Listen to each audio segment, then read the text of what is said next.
There's a 1 in 4 chance that I can win MasterChef Canada, and that's absolutely insane. I mean business today. I am here to fight. This top 4, it's a battle of the titans. Welcome back to the MasterChef Canada kitchen. You are the final 4, and you all have your sights on the ultimate prize, the MasterChef Canada title. To walk away with a trophy and $100,000, you'll need to prove that you deserve it more than any other home cook here. And to do that, you need to be inspired. And that's what today's challenge is all about. Inspiration. And what better place to look for inspiration than the MasterChef Canada pantry? Today, it's stocked with something extra special. Are you ready to be inspired? Yes, Chef! Your time in the pantry starts now!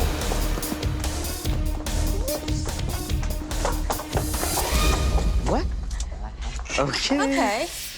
What? Where is everything? The empty pantry makes me really nervous. I don't like surprises. As you can see, the pantry is empty. But we promised you inspiration, and here is the key to it. Oh. Car keys. What is going on here? Do I have to drive? I am not a good driver. Today, you're going to drive to Toronto's St. Lawrence Market. Oh my God! Widely recognized as the best farmers market in the world. Awesome. I love going to the St. Lawrence Market. Anyone who loves to cook, it's their paradise. Before you leave, we want to provide you with even more inspiration. And Alvin and Michael will show you what that is back in the MasterChef Canada kitchen. So many surprises. So many surprises. Oh my God. Mary, here to inspire you is your mother, Myra, your boyfriend, Aaron, and your Aunt Joni. Mary. Oh my gosh. Oh my gosh. I'm so happy to see my mom. I miss her. Hi, Mom. Oh my God! Matthew, all the way from Calgary, your mother, Arlene, your father, Michael, and from BC, your partner, Stephen. My family is in the MasterChef Canada kitchen. Seeing my mom, I instantly cry because she's crying, and I know how proud of me she is. Even my dad's crying, and my dad never cries. Veronica, all the way from Hong Kong, your father, Alan, your mother, Lily, and from Vancouver, your sister, Alethea. My mom has been an inspiration for me in the kitchen. I've had many challenges where I hear my mom's voice. But my dad's just a real inspiration to me in life. He's taught me about how to just be a person. Yes. Jeremy, from Winnipeg, your sister, Jennifer, and your nieces, Gianna and Sophia. Without my sister's family taking me in after the fire, I would be homeless. So I can only repay my sister by being a good uncle and being a good brother to her. So, home cooks, is this inspiring? Yeah. Yes. Very inspiring. Myra, Yes, are you surprised that Mary's made it all the way to the top 4? I just think it speaks to her tenacity and her skill and her creativity and her passion for food and how it shows love. Alan, I heard that you had your ticket booked from Hong Kong because you were so sure that Veronica was going to be in the finale. That's right. Yeah, I have confidence in her. Lily, where did she get that drive from? From Daddy. Stephen, are you at all surprised to see Matthew in the top 4? No, I'm not surprised at all. I knew that he would be here, and I just can't wait to see him get to the finale. Gianna, Sophia, what is your favorite food that your uncle makes for you? Sushi. Sushi! Not only will your families help inspire the dishes that you're going to create today, they will also help you shop for them. Awesome. They will travel with you to the St. Lawrence Market, help you select the ingredients you need to make us a beautifully composed entree. Time to get into your cars and hit the road. The home cooks now head to the St. Lawrence Market where, with their family's help, they'll decide on a dish that showcases their culture and background. We're working with noodles, Daddy. What kind of meat do you think I should use? Beef. beef. If you love food and you want to learn about food, you go to the St. Lawrence Market. This is so awesome. We haven't been shopping as a family for ages. Look at all this stuff. Look at all that. There are so many things to look at, so many different types of meats and vegetables. Brisket. Do you have brisket? I have not been shopping with my family since high school. My mom is very good at picking up produce. 芫茜，阿媽幫我攞芫茜。 So, Mom, I really love your adobo, and I think I'm gonna elevate it. I'm gonna make a quail adobo. My mom has actually never even tried my food. Don't forget the rice. Yes, we have to have rice. I want to show them my version of Filipino food. I think I'm gonna do a take on the family vacations when Nana lived down in South Carolina, like chicken and waffles almost. Oh, we always had them on the drive down. Right? We love breakfast for dinner in my house. Okay, guys, what do you think if I make your favorite, kare-kare? Yeah. Yeah?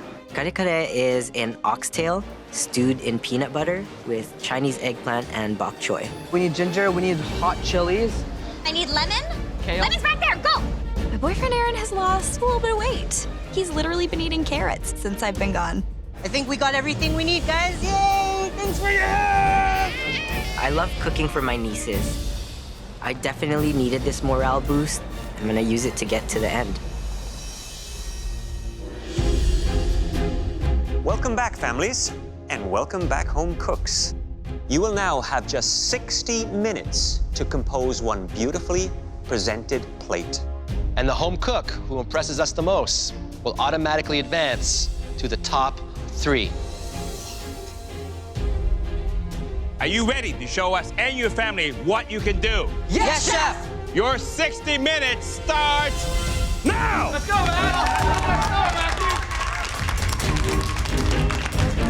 I really want to show my family everything that I've learned and how far I've come in terms of a cook and as well as a person. I'm making Taiwanese-style brisket with hand-pulled noodles and vegetables. I'm going the extra mile today because my family's here. Ron, you can do it. From St. Lawrence Market, they would have gotten tons of inspiration. This is an opportunity for them to show off in front of their families. Come on, Jay. Looking up at my nieces in the balcony while I'm cooking, and I can just see it in their eyes that they're so proud of me. I'm making an oxtail stew. This is something that we all love to eat, so I hope I do the dish proud. Oxtail is seen all over Southeast Asia and always as a soup or a stew and with rice. Now, how he's gonna elevate it, I don't know. I'm making a quail adobo. It's gonna be one of the first times I cook Filipino food on the competition, so my parents are here and I want to do them proud by cooking a dish that I grew up on. Adobo is usually a nice soupy dish. It has a lot of vinegar, garlic, onions. That top 3 spot, I'm gunning for that top 3 spot. I'm still impressed with those little birds. All that work and look at just that little bit of meat. What inspires me and my cooking are memories and people and feeling.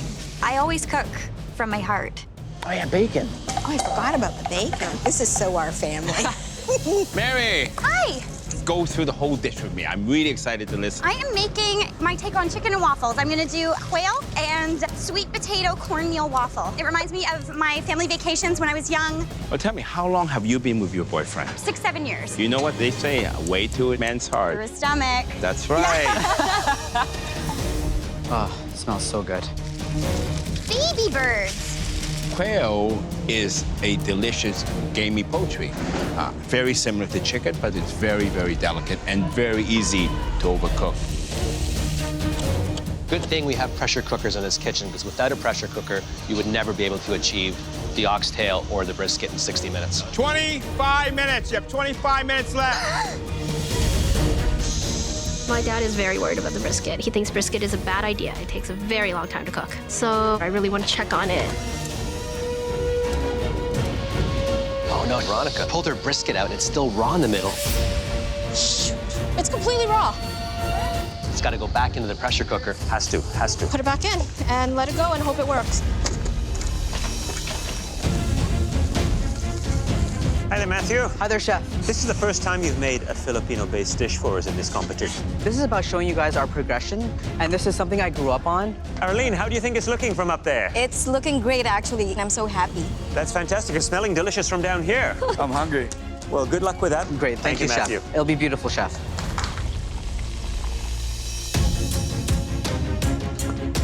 making a corn butter to go with my waffle. Having my family here, I am rejuvenated and I want to show off. Homemade butter. You got this, Mary. This is looking pretty darn good. Come on. I only make butter for the people that I love. This is so intense. I'm pulling noodles in the MasterChef Canada kitchen. Pulling noodles is a lost art. There's a lot of manpower, a lot of technique, a lot of skill. My dad has not seen me do this yet, so I'm excited to show him. Pulling noodle is a real craft. Chef spends years learning how to do it. They take apprenticeships, actually, learning from the masters in Hong Kong.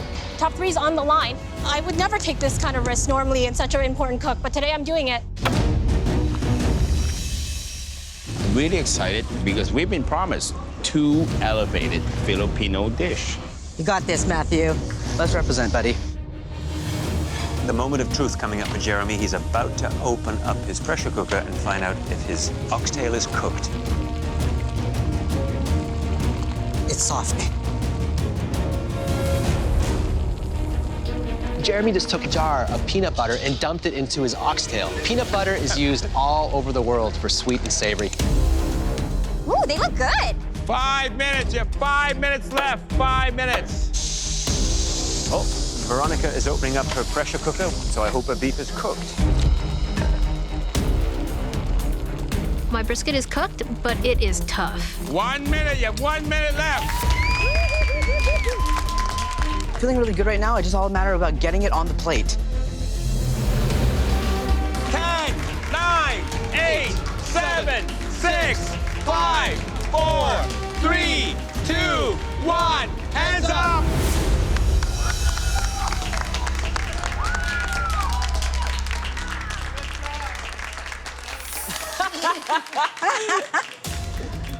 My mom's cooked this for me since I was a kid, so just knowing that she's watching me really hits in the heart. We can't wait to taste the dishes that your families have inspired. Matthew, you're up. This is the first time that I'm showing my culture in this kitchen, and I'm very proud. This is my version of my mom's chicken adobo. I turned it into a quail adobo. Instead of making a soup, I made a jus, and I infused that with the flavors that would go in a natural adobo. How does that make you feel to have made it this far and have your family here to witness how great you are? It means so much for me just to see their faces up there looking down at me in this kitchen that I fought so hard to be in. The eggs, I noticed, are perfectly cooked. Spot on. This is puffed wild rice? Yes, it's not a Filipino meal without the rice. I chose to puff it to add some texture. Look at that, perfectly pink. That's difficult to do because it's such a small bird.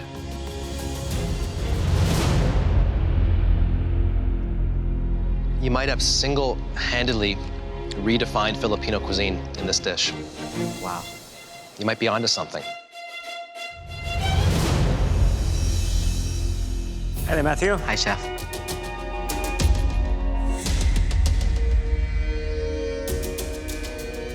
Beautiful, moist quail breast there.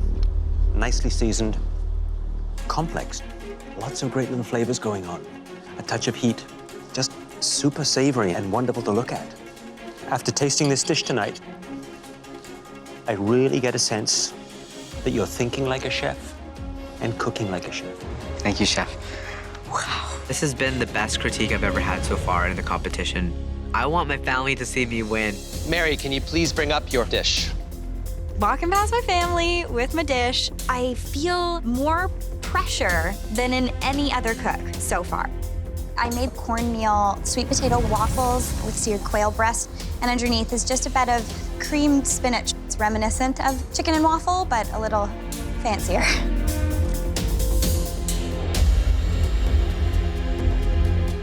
You know, I'm surprised, Mary. This is so delicious and perfectly seasoned, and I knew you did not taste it, right? I you didn't. can't. No. Because you don't eat meat. No. You're missing something. I'm really excited to try this waffle with cream spinach, right?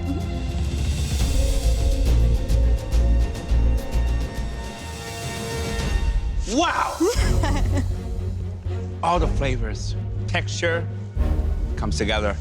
Beautiful. Thank you. Perfect, delicious family meal, except the butter. You know why? Why? because it's so delicious and there's so little of it. You're a lucky bunch up there. It would feel so amazing to win this challenge because my family's here to share it with me. Veronica, please bring up your dish. I know my brisket's tough. My dad's here, he wouldn't want me to lie to the judges, so I'm just gonna be honest and tell them straight up. This is a braised brisket with hand-pulled noodles, pickled cucumber, and a selection of vegetables. How are you feeling? Very happy with my noodles, but I don't know if the meat's cooked through. Brisket. It is an inexpensive cut that is so delicious when cooked in a very moist method.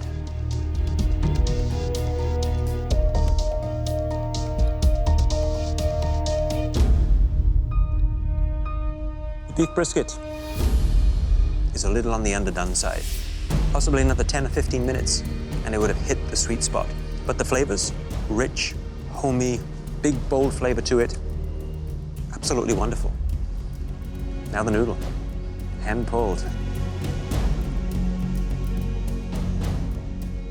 Delicious. Good density, a nice toothiness to it, an elevated family meal. Thank you, Chef. Well done. Thank you. I know my family's happy. I feel good. Jeremy, please bring up your plate. I'm taking a risk with this dish, but I want to share my culture with Canada. It's an elevated take on a traditional dish called kare kare, oxtail stewed with peanut butter. Typically, it's served with a bowl of rice. I can see why this makes a great family dish. Yeah, I'm pretty proud. Oxtail in 60 minutes, that's tough. I knew, but I wanted to go for it and take the risk. Peanut butter, shrimp paste, Yep. and the rice cake, that's a nice touch because the Chinese say, if we don't eat rice, it's not a meal. Same with Filipino culture, we eat rice with everything. It's delicious. Thank you. I taste all the different textures, the smokiness, the different flavors. Everything seems to come together. You know, at first I saw the peanut butter, you know, it would have been a bit bland, but you know, with the saltiness from the fish sauce, it's just right, the seasoning. I think it just needs a little bit more kick. Okay. A bit of a spice. Perfect family meal. Thank you. I wish my mom was still alive to see this. She would be so proud, but I have her with me on my arm all the time. Tonight, you all made knockout dishes inspired by your families and the stunning ingredients that you chose at the St. Lawrence Market. But only the home cook who made the very best dish will advance to the MasterChef Canada semi-final. And that home cook is Mary. Oh my God.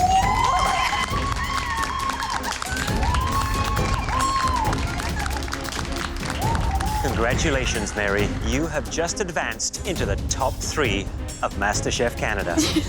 And you will now be in the semi-finals. But before you head up to the gallery, families, please come down and say goodbye to your loved ones. This is my first solo win that lets me go into the gallery. This is the perfect time for it to happen because I'm in top 3 now.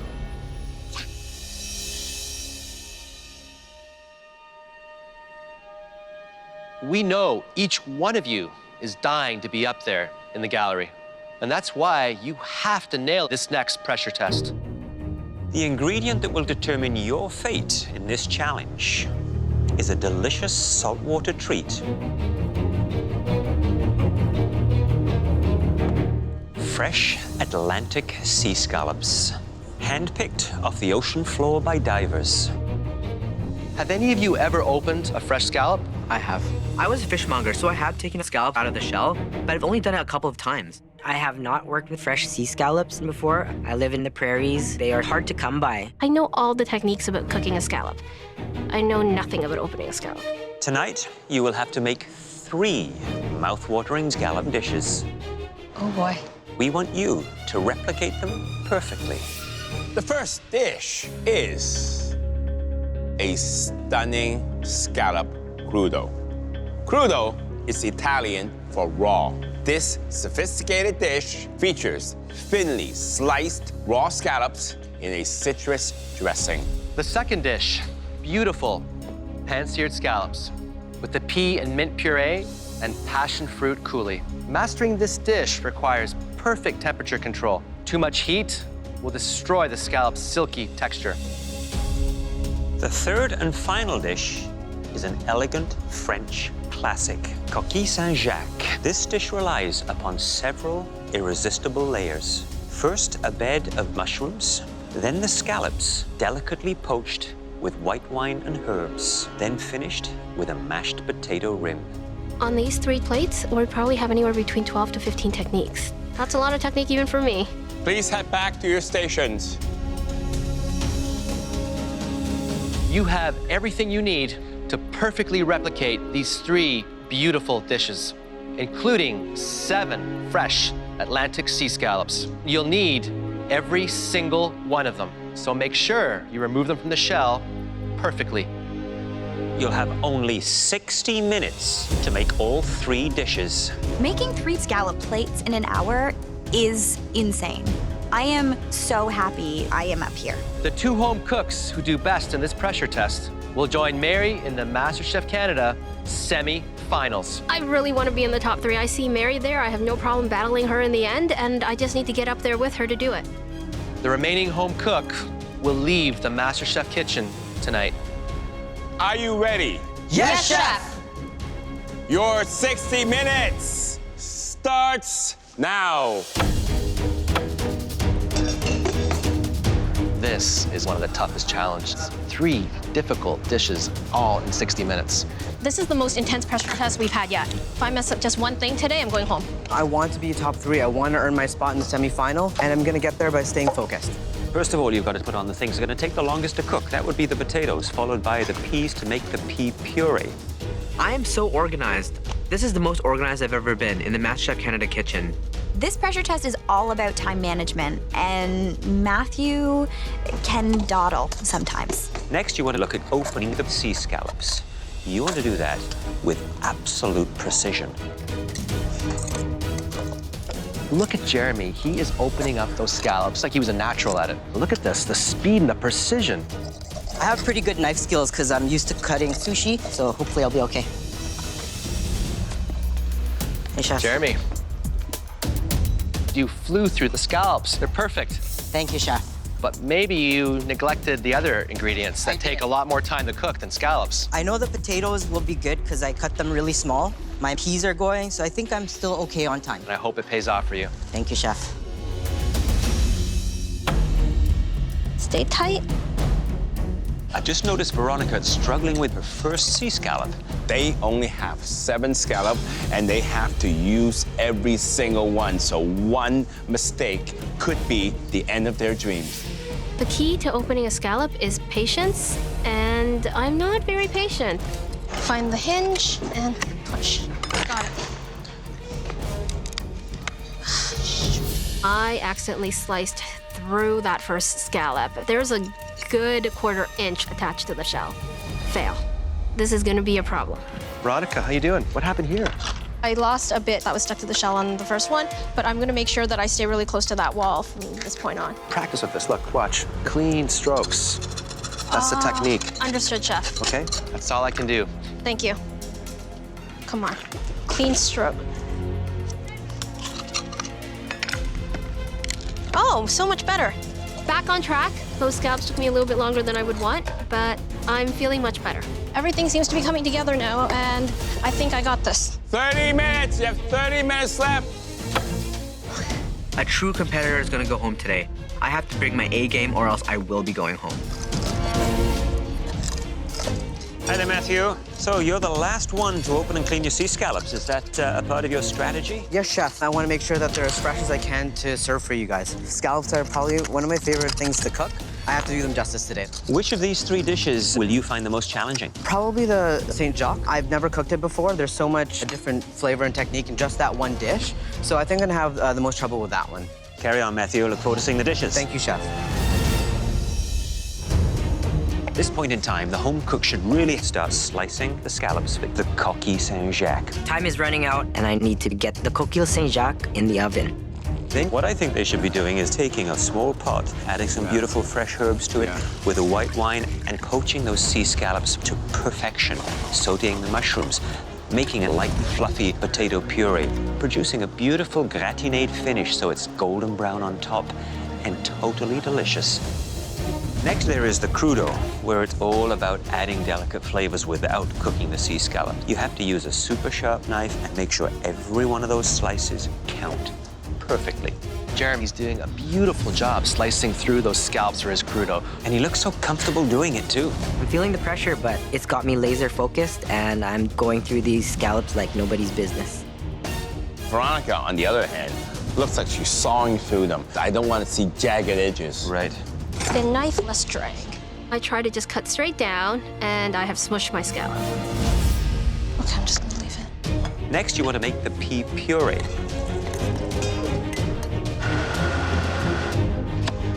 I pull my pea puree out of the blender, but I want to get it even smoother, so I try to pass it through a sieve.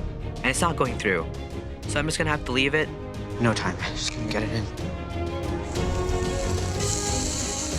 Now, my technique when I'm searing scallops is to sear them only on one side, and I use a little bit of sea salt. I don't use any black pepper, because the black pepper, I think, overpowers the delicate flavor profiles of the scallop. 1 Mississippi, 2 Mississippi, 3 Mississippi, 4 Mississippi. I put my oil in the pan, and it starts smoking.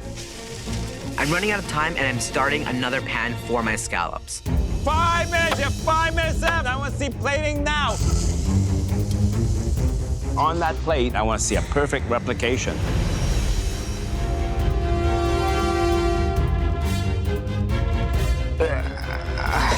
Look at Matthew. He just dumped all his pea puree into the sink with less than 2 minutes left. I want to yell at Matthew. He needs to pick up the pace. Shoot. Jeremy's bringing his up to the front already. 30 seconds. You have 30 seconds left. Come on. Get it on a plate, Matthew. Come on, let's go. Matthew, you gotta bring it up. Bring it up, Matthew. Come on, Matthew. Bring it up. Matthew hasn't brought anything up yet. 10, 9, 8, 7, 6, 5, 4, 3, 2, 1. Hands up. Wow. I know that I did really well in this pressure test, and I'm thinking that I'm not gonna be the one going home. That was for me the most difficult cook yet, but I tasted all my food and I know it tastes good. I look at my crudo, and I can't believe I forgot my black salt. Beautiful. Thank you, chef. Are you surprised with yourself? I am. I'm from the prairies, so it's my first time ever working with live scallops. Puree is stunning. It's absolutely ethereal, a word I don't normally use.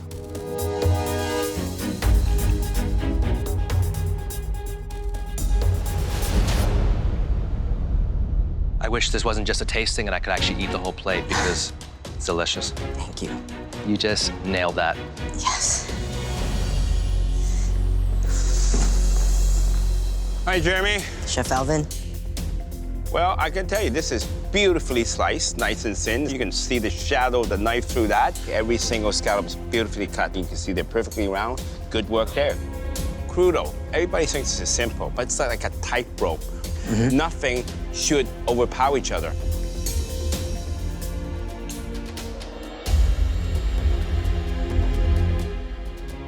This is harmony. Everything is working together. Yes. But you got two very strong challengers.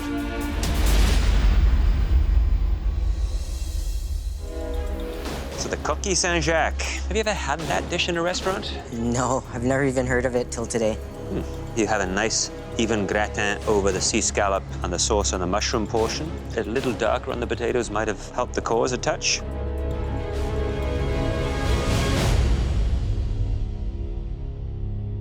The flavors are wonderful. Thank you, chef. It is delicate. The sauce is there. It adds nice moisture. Could have done with just a touch more salt, but it's a very good showing. Thank you, Well chef. done. Thank you. I'm terrified of Jeremy's beautiful plates because I'm pretty sure he's gonna be in the top 3. And that means I'm gonna have to compete with this noob Jeremy. This is not your best work. this dish right here. It looks a little bit like you rushed through it. Did you strain your pea puree? I did not. I didn't get a chance to, I Chef. can tell. It's very rough. Yes, Chef. This dish is all about finesse. I know, Chef.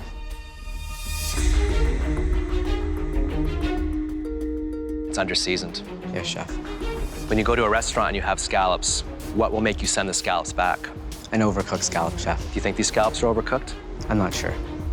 Steaks can't get much higher than this right now.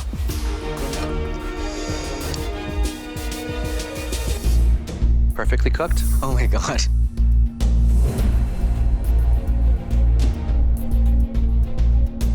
Texture, smooth and delicious. Fantastic. Matthew, Hi, Chef. I'm here to taste the crudo. So tell me, is everything there? No, Chef. I forgot the black lava salt. Time just got the better of me, and I forgot to put it on the plate. I would say these are nicely cut. This piece in particular, maybe a little bit uneven, too thick on this side.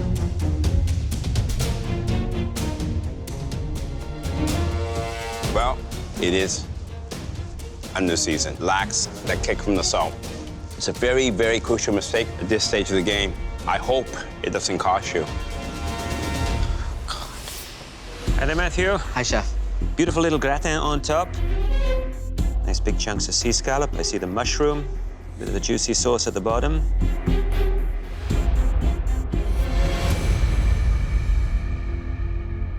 Very nice. Beautiful, sweet, light on the sauce, seasoned just right. The potatoes, the lightest yet. Very nicely done. Thank you, Chef. Thank you, Matthew. After hearing Jeremy's critique, Jeremy is safe, so I think it's down to me and Veronica. Against all odds, pulled off 3 scallop dishes. Yes, I did, Chef. I have not seen you struggle like that in this competition. Techniques need to be practiced in order to be mastered, and I've never opened a scallop in my life. There's a lot of pepper on this scallop.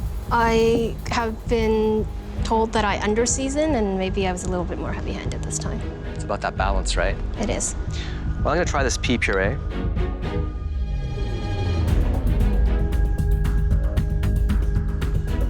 It's delicious. Thank you, Chef. It's very smooth. The mint comes through. It's not overpowering. But obviously, this is a scallop challenge, so it's about these scallops.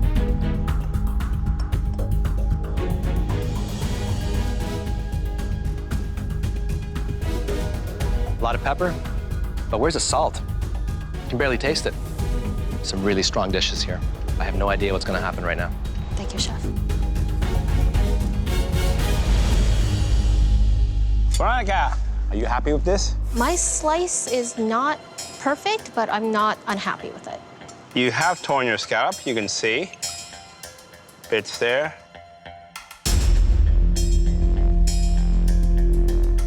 I must say, it definitely tastes good. Thank you, Chef. I think you got all the harmonies together. Seasoning, the vinegar, the sugar, absolutely perfect. So this dish, to me, it's a great dish. I hope these little tears is not gonna stop you from getting on to the top 3. I hope not either. Thank you, Chef. Hi there, Veronica. Hello, Chef. I think you've managed to get a nice little gratin on the potato, plus a little on top of the actual scallop itself. Let's taste it.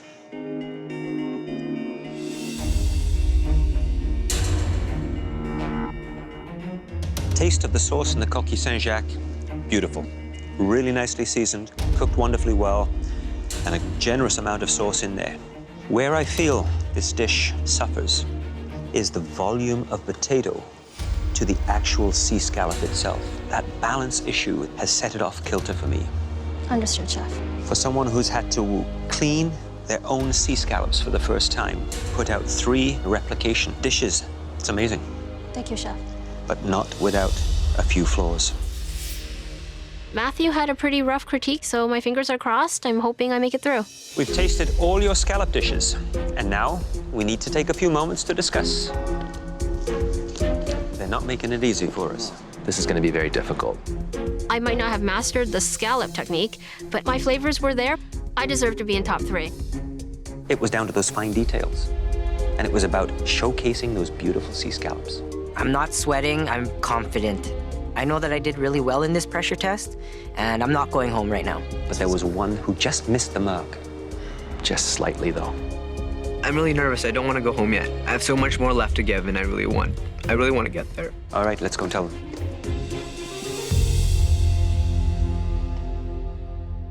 Replicating 3 dishes in just 1 hour is an astonishing feat, especially when it involves opening and cleaning 7 fresh Atlantic sea scallops.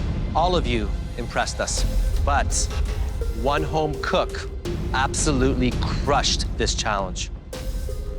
And that home cook was Jeremy. Yes! Good work, Jeremy. Good luck. Congratulations. Congratulations, Jeremy. Thank you. Tonight, we saw what you're really capable of. And now, you're in the top 3, and we hope you keep it up. Please remove your apron and head up to the gallery. I won the pressure test. I feel great. Nothing can stop me now but myself, and I'm just gonna keep getting better. Matthew, you forgot one of the most important tools in a chef's arsenal, salt. And as a result, your flavors fell a little flat. Veronica, you struggled from the get-go with your cleaning and your knife work. And sadly, it undermined what made it to the plate. We know you're both extremely talented home cooks.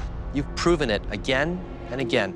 And that's why this is such an incredibly difficult decision. But after taking every dish and every component into consideration, we felt that one of you treated the key ingredient with more finesse and more respect. And that home cook was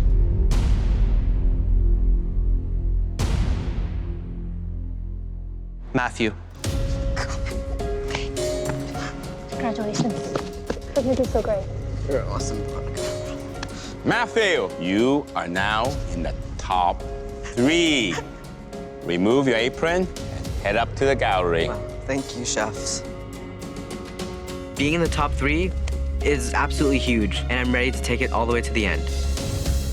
Veronica, you came into this kitchen with undeniable intelligence and skill.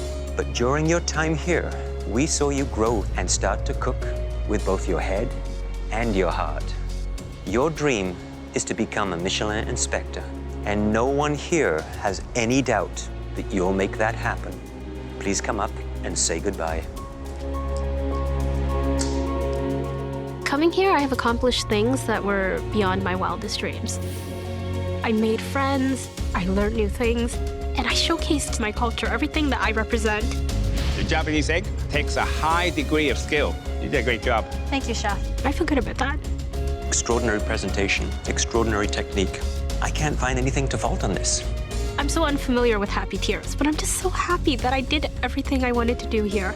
I took big risks, I got big rewards, and I've learned to cook from my heart. Best wishes, guys.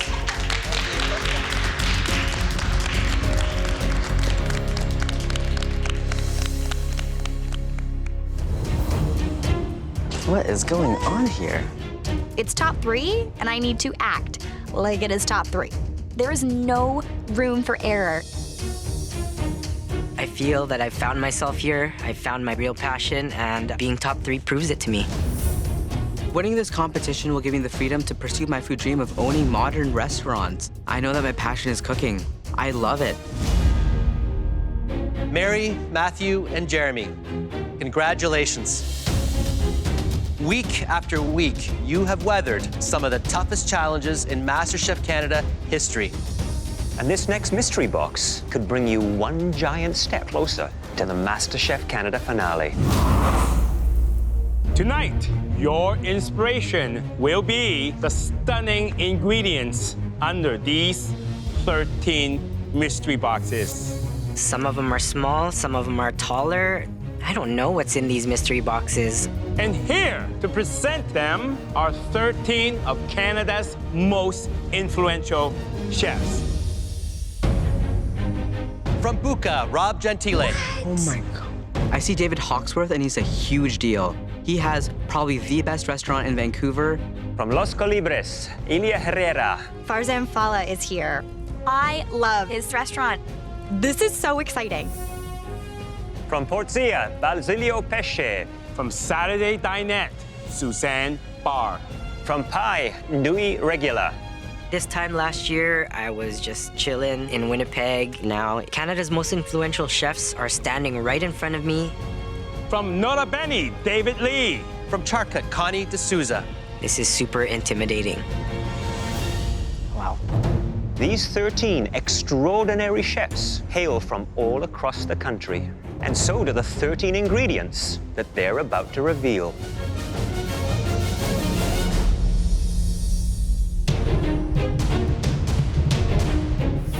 I'm confused. These ingredients look quite familiar. If you're thinking these ingredients look familiar, you're right.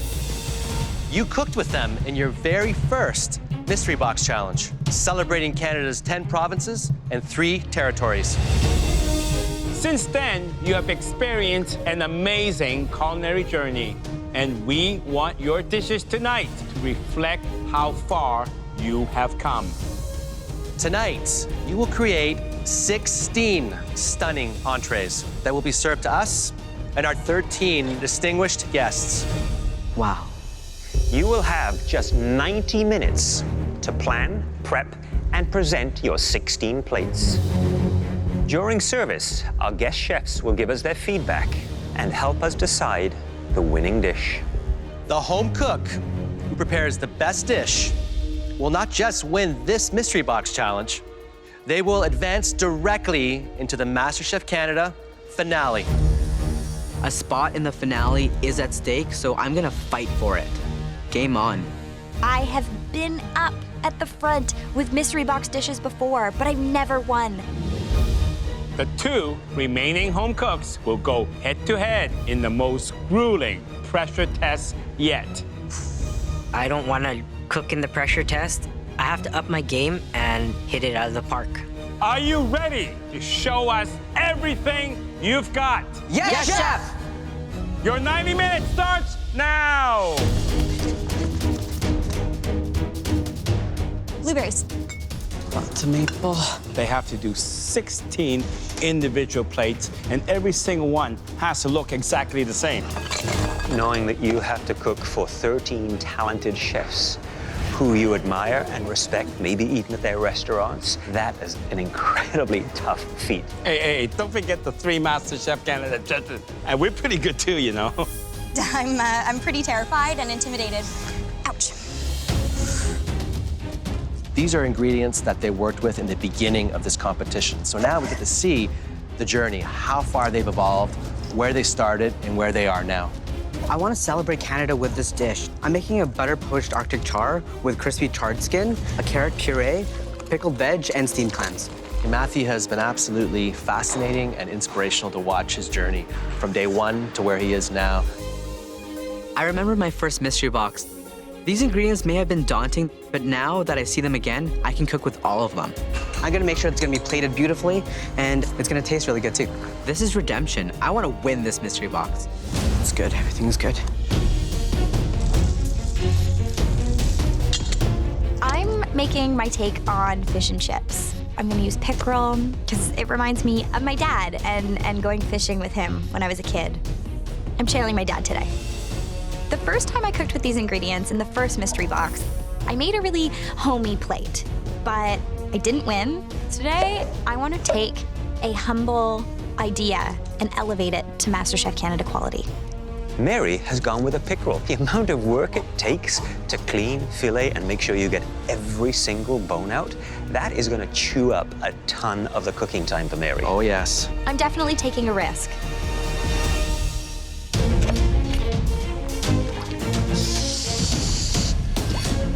I hope my dish impresses them. I'm making a steamed clams with potato and green lentil gnocchi. I want to show the judges how far I've come. Looking back at my first mystery box dish, there was a lot of things wrong with that dish. I would strain my sauce, I would portion my char. Throughout this competition, he is growing from simple to refined. This is the one to win because I want to be top 2.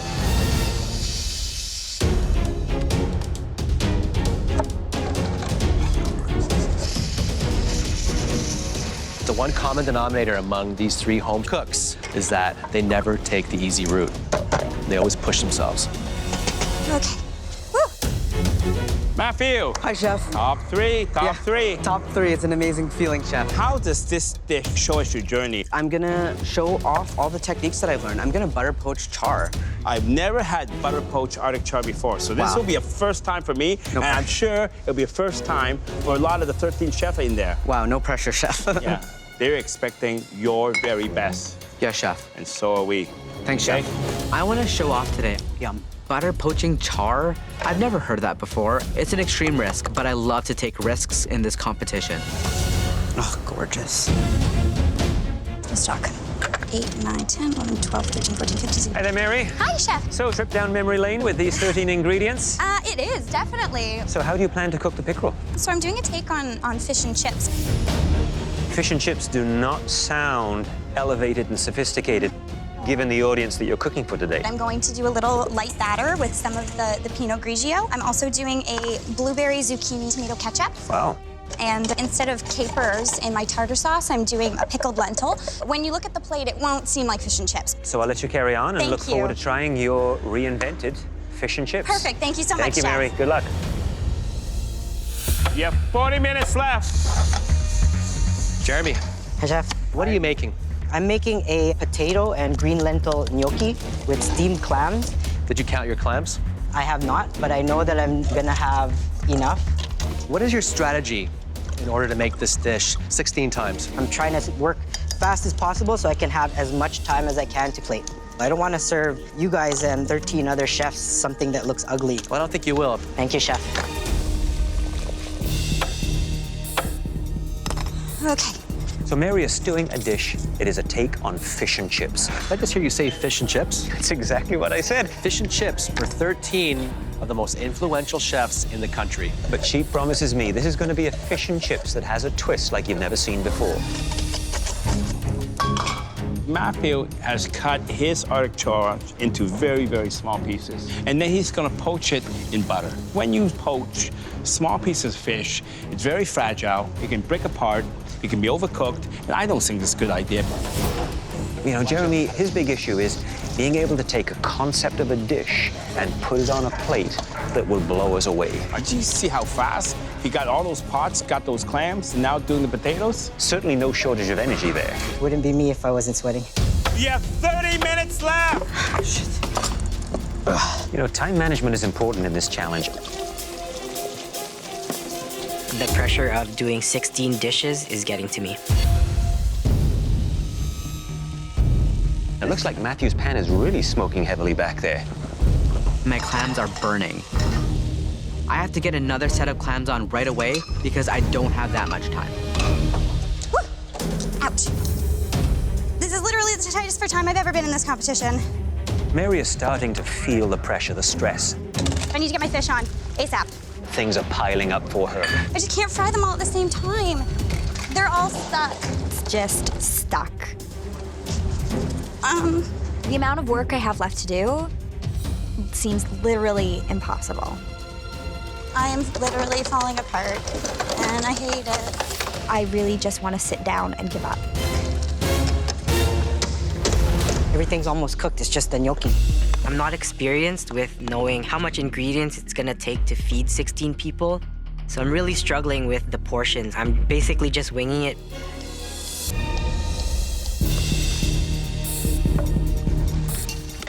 One of my biggest flaws is wanting everything to go perfectly. I just need to keep telling myself nothing's gonna go perfectly.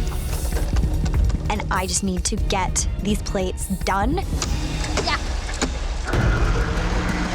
15 minutes! You should be plating soon! I only have 15 minutes left, and that's less than a minute per plate. But I'm gonna get everything on the plate if it's the end of me. Oh, I'm so sweaty. I'm really worried. I don't have time. Look at those plates from Matthew. Absolutely stunning. He's got it all figured out. Look, one piece at a time. He's going down the line, 16 plates. I'm the strongest plater here, and this is gonna get me into the finale. Yeah, she needs to hustle. She is really up against the clock here. You have 5 minutes left! They're all feeling the pressure. You can see it in their faces. Oh, yeah. You know, I'm really worried about Jeremy's gnocchi. It doesn't look like it's going to be enough for 16 portions.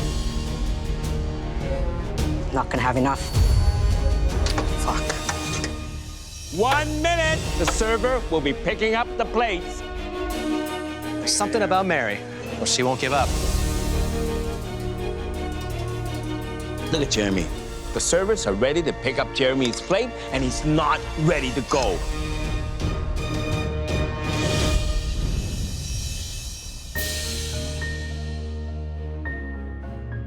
We're all fighting for those 2 spots, and I worked as hard as I could, and I tried my best to get everything on the plates.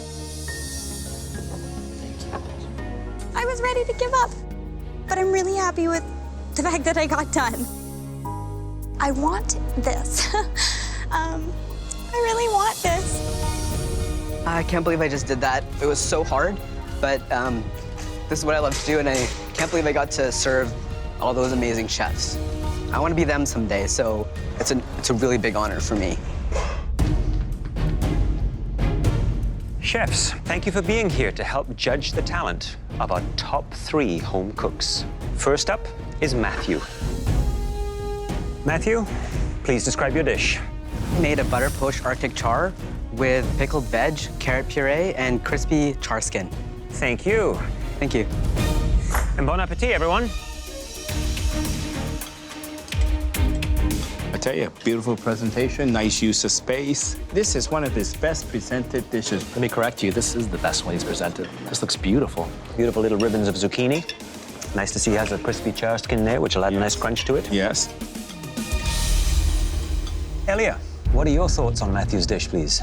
I love the presentation. It's very clean and it has lots of harmony. The pickles, I really fell in love with the pickles. Chef John Horn, tell us your opinion of this creation. I think Matthew did a very great job on this dish. I know Arctic char is a very hard fish to cook. It can go one way or the other very quickly on you. I thought the clams were beautifully cooked. The balance on the plate with the acidity was very, very nice.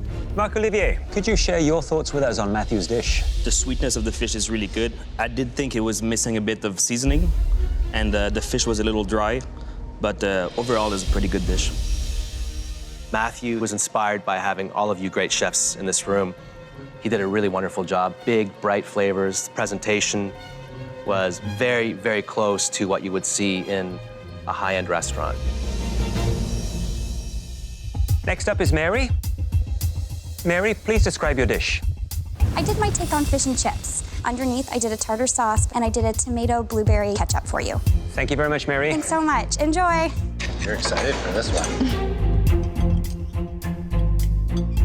Beautiful looking plates. The aroma coming off this is absolutely spectacular. I've got to be honest, I was worried about the idea she's doing fish and chips, but she's elevated it. Yeah. Really unique dish. Connie D'Souza, how did you feel about Mary's dish? I loved Mary's dish. I loved her creativity with the pickled lentils and the tartar sauce. And honestly, I thought I would hate the blueberry ketchup, but it was so savory and really smoky and delicious. Really well done. I'd hire her for sure. Awesome. Robert Reynolds, what are your impressions of Mary's fish and chips? I love the presentation. Being from England myself, I grew up on fish and chips. The fish is perfectly cooked in the middle. My only thing is that the ballast a little too thick for the amount of fish that's there. The fish was perfectly done, and the tartar sauce with the lentil, that was fantastic. Next up is Jeremy. Hey, guys. Jeremy, please describe your dish. I made steamed clam and green lentil and potato gnocchi, and garnished with Brussels sprouts and carrots.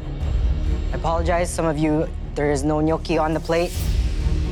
I feel like crap. It's embarrassing to be top 3 and serve incomplete plates. I want to punch a wall. It's not a good start. We have to explain to the table this missing element. Michael is the only one who has a complete plate. I don't have a gnocchi. Well, I'll share with you then, okay? I'll put this right here. We can share. I got 5 clams. I'll trade you a clam for a gnocchi, okay? Done.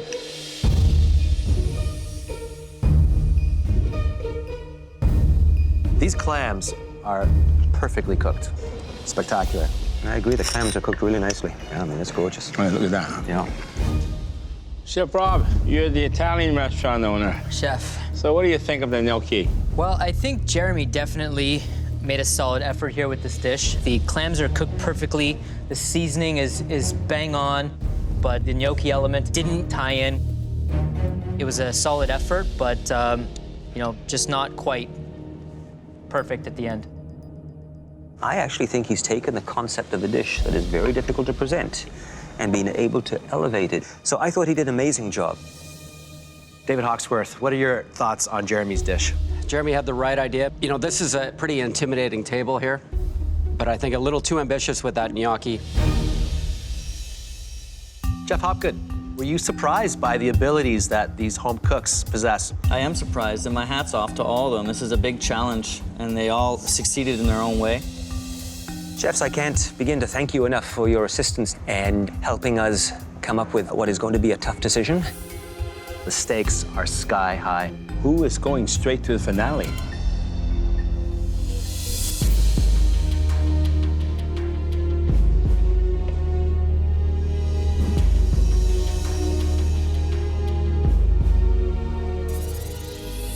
I know I speak for you three home cooks when I say that it was an honor to have these 13 extraordinary Canadian chefs in the MasterChef kitchen tonight. The three of you have shown some exceptional talent, and most importantly, presented some beautiful, tasty food.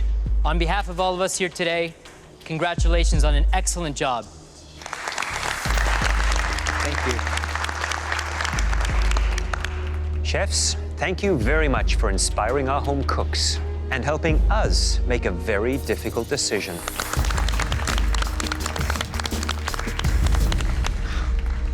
Mary, Jeremy, and Matthew, please come up to the front. I want a spot in the finale so bad, but I know that I didn't cook on par today. The 16 dishes that you created tonight demonstrated your incredible growth during this competition. But as you know, only one home cook can win this Mystery Box Challenge and advance directly to the MasterChef Canada finale. I really want it to be me. I want to see my name on a chef's jacket. Choosing that home cook was a very tough decision. But after weighing every element on your plates, one dish stood out. I'm so close. I'm really hoping that my dish edged them out. And that dish was made by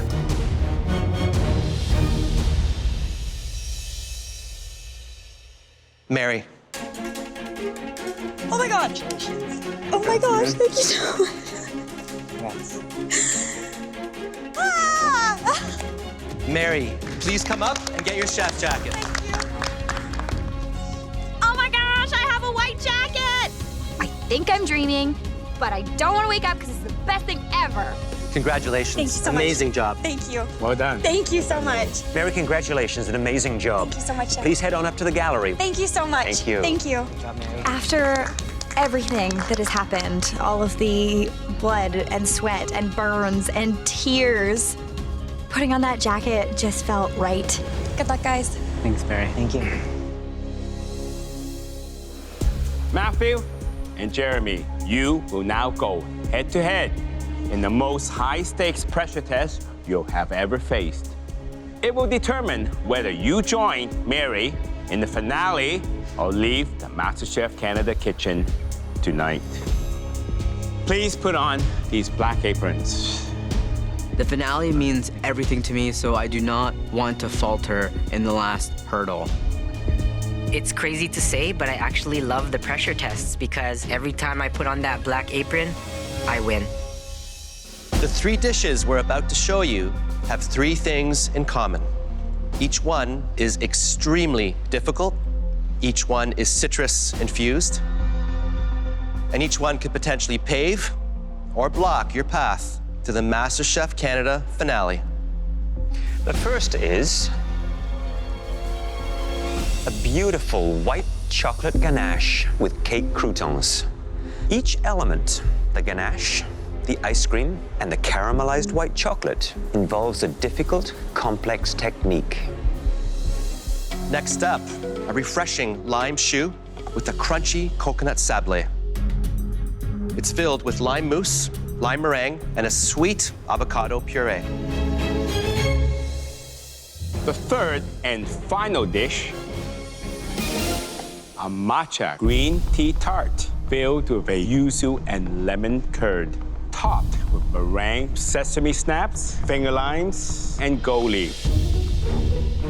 Each one of these desserts is extremely difficult to master. And we want you to replicate all 3 of them in just 90 minutes. Oh my gosh, I am so happy that I'm up in the gallery. This pressure test is nuts. Please come up and sample. There are so many components that go into each of these desserts. But it looks simple, but it's very complex. They're the most beautiful desserts I've ever seen. Every single component seems to have a special place and everything seems to make sense. Delicious.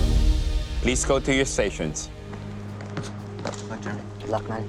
Good luck, guys. Thank you. I respect Matthew so much, but it's about the finale. I gotta take him out.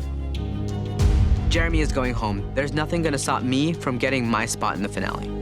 At your stations, you will find everything you need to recreate these stunning desserts, including top-of-the-line Miele appliances. Are you ready? Cook your way to the MasterChef Canada finale? Yes, Chef!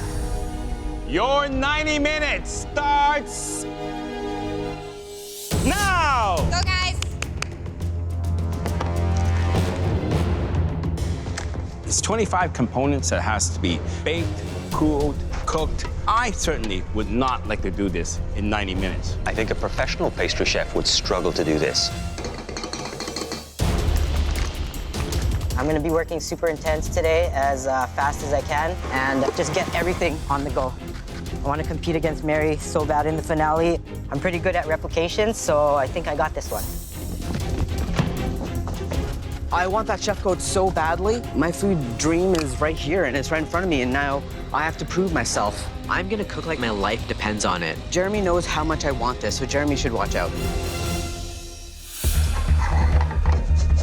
I think if it comes to speed, then that's what's gonna set me apart from Matthew. Nice, Jeremy. It's been 5 minutes, and Jeremy has like 3 things done. So fast. It kind of scares me about the finale, because if Jeremy's cooking next to me, I better speed it up. So right now, they both seem to be working on their choux pastry. Jeremy's already got his piped out in the silicone mold. And don't forget the coconut sablé, because that has to be put right on top of the choux pastry. And then as it bakes, it melts over the top, forming a beautiful looking crust to it. It's almost like a crunchy glaze. Matthew tends to get a little flustered when the pressure is on, and that could be his weakness here. Could this be a case of the tortoise and the hare? It could quite easily be that. Be just a little bit behind in his timing. Jeremy is fast, and speed is important, but execution matters a lot more. Hey, Chef. How you doing? Doing pretty good. I got my choux in the oven. I'm doing multiple things at once because I know that I need a lot of time to plate. I'm just gonna go around and check out your oven. Sure. Uh-oh. What happened in here? Look at that. Your sablé is actually slid off of your choux pastry. Yeah, it has. But not all of them. One of them is safe, right in the middle. Is that luck or is that skill? That's luck. Now, one there is gonna save me. I did as many as possible so I wouldn't run into that problem. Luckily, I did that. Well, that was a smart move. Always have a backup. Always, always, Chef. All right, good luck. Thank you. 30 minutes! You have 30 minutes left! You're making a dough such as the matcha pie crust. And the key is to get it the perfect thickness so that when you line that mold, that pastry is even thickness all the way around. It's like building a swimming pool. It's got to be completely even to hold that water in. My lemon curd is just not mixing well together. I have to put this lemon curd in the blender to make it nice, smooth, and silky. Matthew and Jeremy have taken two different approaches when it comes to the curd for the matcha tart. Jeremy, he's cooled his down, so therefore it's thickened up to the perfect consistency, whereas Matthew decided to fill his whilst his was still warm, very liquidy. It's a shortcut I would never take. Yeah, but Matthew's so behind right now, he has to take a risk. Hey there, Matthew. Hi there, Chef. So which of these three desserts is going to pose the toughest challenge for you, Matthew? Just remembering what goes in where and making sure that everything is on the plate. This is the toughest challenge in MasterChef Canada history, to be honest. I think you could be right. And on that point, I should let you get your head organized and keep up the great work. Thank you, Chef. They're both cutting the grapefruit croutons for the chocolate ganache. You can see that Matthew is cutting his very slow and carefully. Matthew's got the delicate touch when it comes to working with pastries. Jeremy, on the other hand, whilst he's got speed, he can be a little bit clumsy and clunky at times. Okay, you babies get crispy, man.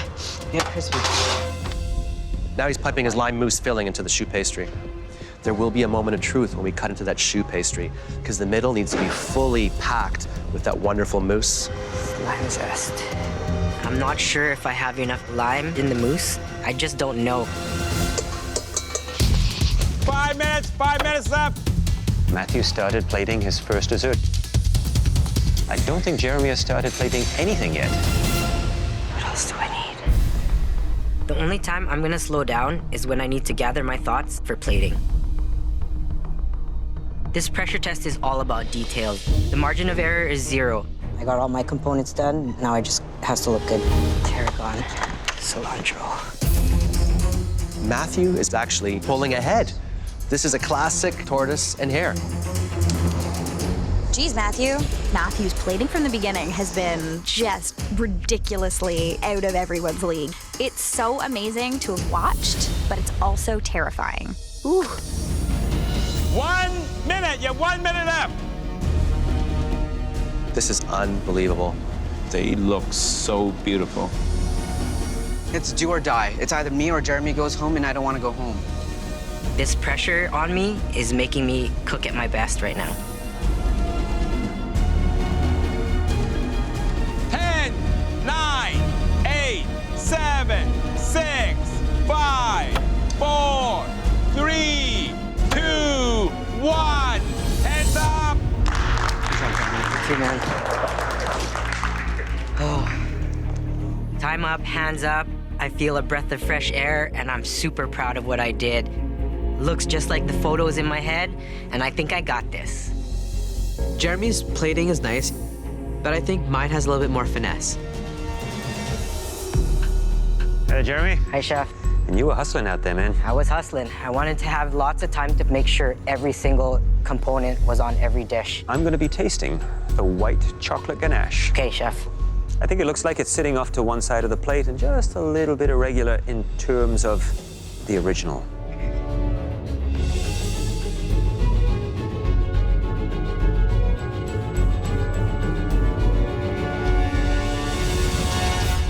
The white chocolate ganache. Beautiful. The grapefruit croutons, great crunch to them. That is the element that provides that texture, that interest to the dish. As for the rest of the little garnishes, the grapefruit gel, nice job on the replication. Well done. Thank you, Chef. Hi there, Matthew. Hi, Chef. At first glance, your plating is more centralized in the plate, which I think is more true to the replication. But something's eating at you. Yeah. What is it? I'm missing the grapefruit loaf croutons.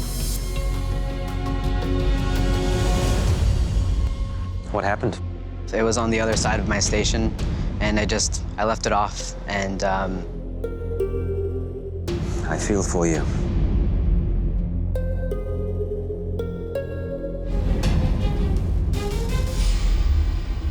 Is that ever light? Sweetness, sour, beautiful ice cream, nice quenelle, the dusting of the peppercorn. It is a shame about those croutons, because that adds the crisp, that contrast. I know. But other than that, I'd say every other component is pretty flawless. Thank you, chef. Thank you.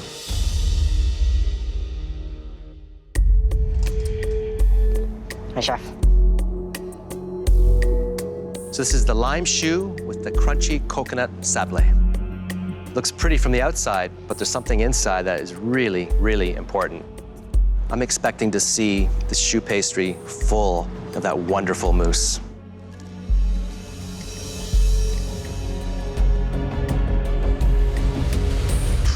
Man, hot damn. Look at that. My goodness. Wow.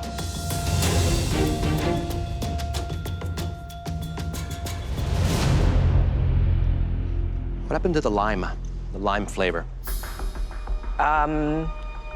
It's not in there, chef. The texture's there.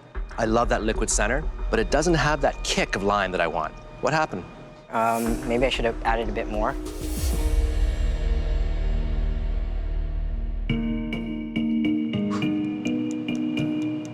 Nice crust. You can hear that?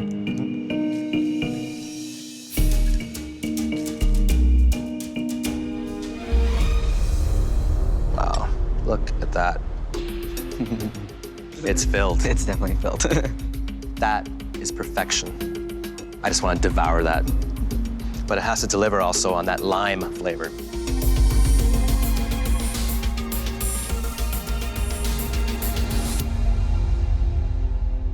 You delivered. Thank goodness. That lime is so punchy and so big, and so bold. You know, Matthew, these dishes have to be beautiful, but they have to taste equally as good. And it did on this plate. You nailed it. Thank you. Thank you, chef. I am so impressed with what these guys have put out in this cook. It is honestly neck and neck. This is the most complicated of all three. Let me check. Well, you got the gold leaf, you got the sesame snaps, you got the meringue, you got the fresh blackberries, and of course, the tart. So when I cut into this, it's not gonna look like a broken egg, is it? No, chef.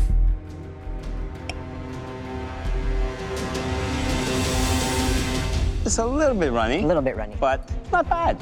It's holding.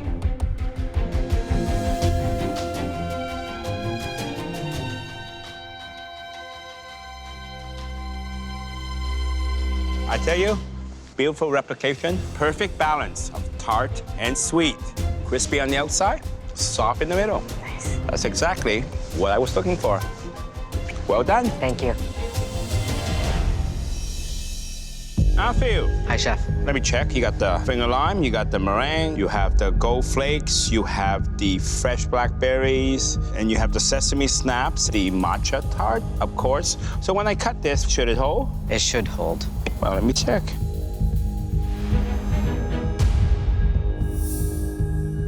Unfortunately, that's not the case. Yeah, it's running. Well, let's taste.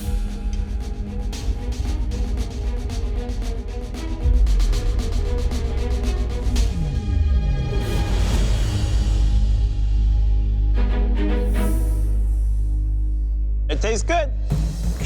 The tart and the sweet, the balance, perfect. Taste is king, and you got it right. Thank you, chef. We've tasted all your desserts, and now we have a very important decision to make. Wow, it was astonishing. They got so much done in 90 minutes. To be eliminated so close to the finale would be heartbreaking. There's errors here and there. In terms of appearance, it was almost perfect.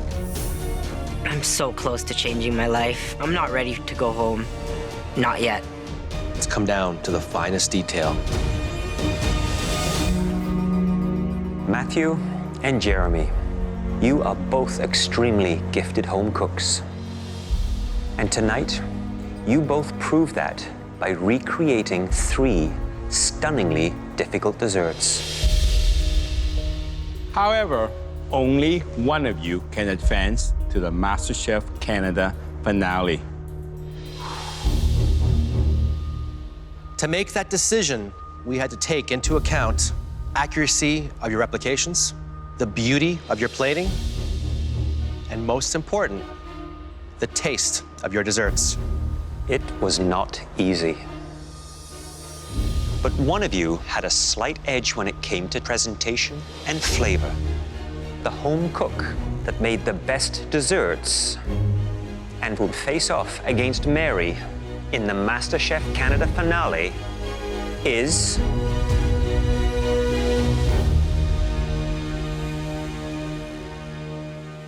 Jeremy. Yes! Oh my God. Congratulations, Jeremy. Keep your head up, okay? Yeah.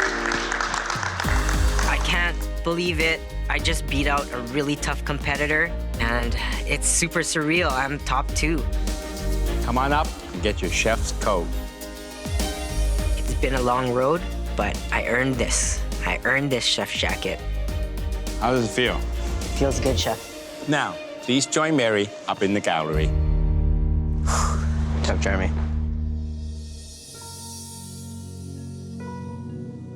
Matthew, this is not the outcome that you'd hoped for tonight. No. But please don't lose sight of everything that you've accomplished here. Not only are you one of the youngest home cooks to compete in this competition, you're also one of the best. Thank you. You've got talent, drive, a wonderful family, and a supportive partner. The sky's the limit, Matthew. Now please come up and say goodbye. Thank you, chef. Real honor to meet you. It's an honor to meet. Coming here and being the top 3 in Canada, that's pretty cool. The flavors just jump out. That's incredible. Thank you, chef. This dish, it's absolutely fantastic. Thank you, chef. I really get a sense that you're thinking like a chef and cooking like a chef. I'm really proud of everything that I did. 1, 2, 3, go! I found my purpose here on MasterChef Canada. The best dish tonight was Matthew. Oh my God! Matthew. Yes! Matthew.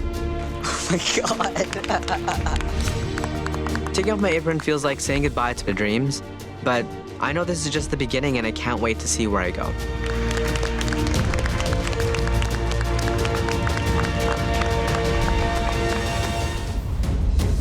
Tonight, the top 2 home cooks in Canada will face off in the most spectacular culinary showdown this country has ever seen. You're watching the MasterChef Canada finale. Tonight's first finalist is Mary.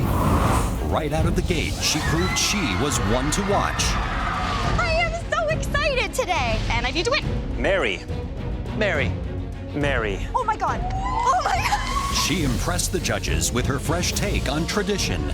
Perfect.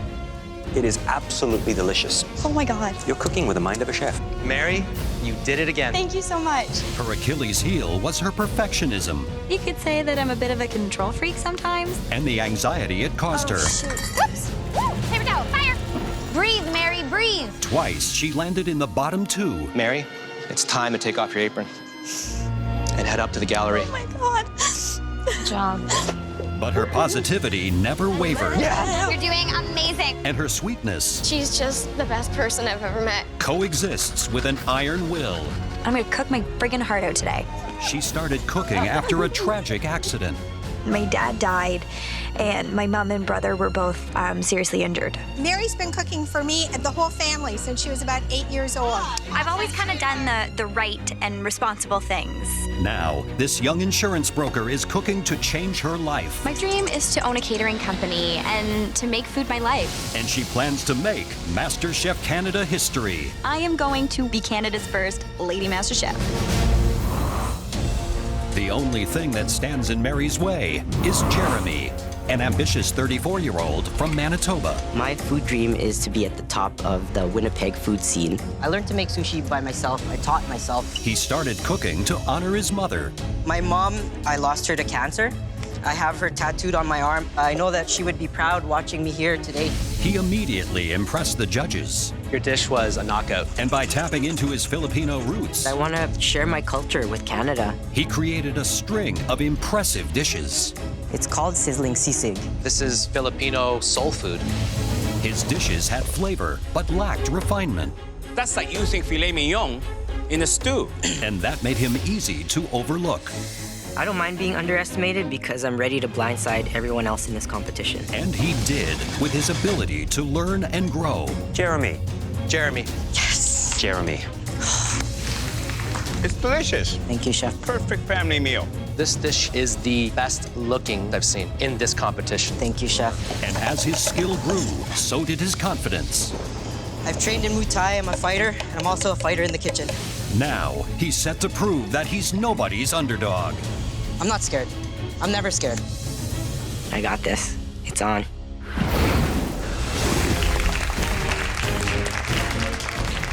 Congratulations, Mary and Jeremy. Over the last 14 weeks, you've survived every demanding challenge that we've thrown at you. And with a succession of beautiful dishes, you've proved that you deserve to be here in the MasterChef Canada finale. Who here is on Team Mary tonight? And Team Jeremy? Matthew, you know these two better than anyone here. What do you think they're bringing to the competition tonight? Their styles are very different. Jeremy, he's the fastest person in this kitchen. And Mary, from the get-go, she started out strong and just keeps on getting better and better. So this is gonna be an epic battle today.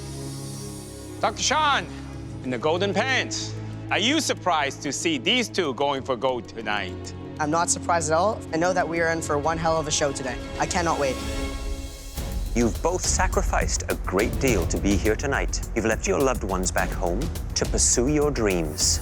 Mary, here for you tonight is your mother Myra, your Aunt Joni, brother Michael, and your boyfriend Aaron. Jeremy, all the way from Winnipeg, your sister Jennifer, your brother-in-law Nanette, and your nieces Gianna and Sophia.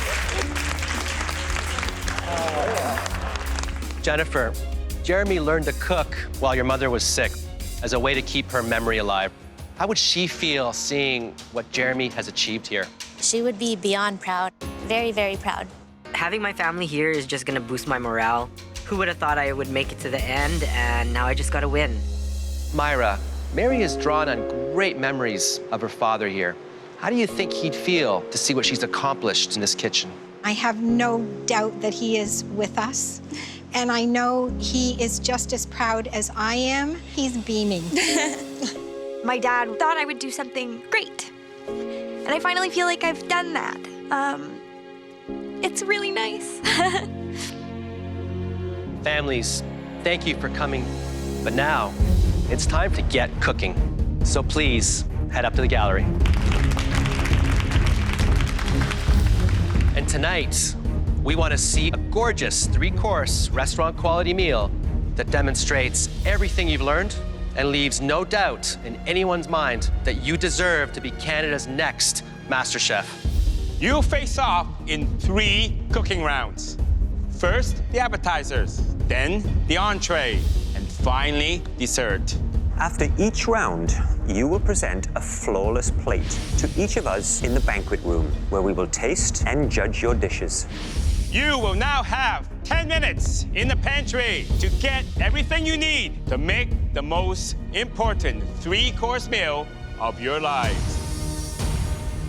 Are you ready? Yes, Chef. Your time in the pantry starts now. Oh my gosh. Okay. Jeremy, this is nuts. Jeremy is going to win because he has a perfect combination of heart and soul and skill and technique. I'm on Team Mary. Oh my gosh. Because Mary makes really good food and her creativity is out of this world. Excited. I'm rooting for Jeremy. He came in somewhat like an underdog, but through the competition he has grown, and right now he's the best home cook here. He deserves to win. Mary's skills are second to none. I've never seen a cook that can do what Mary can do. It's just second nature to her. This is gonna be one epic showdown.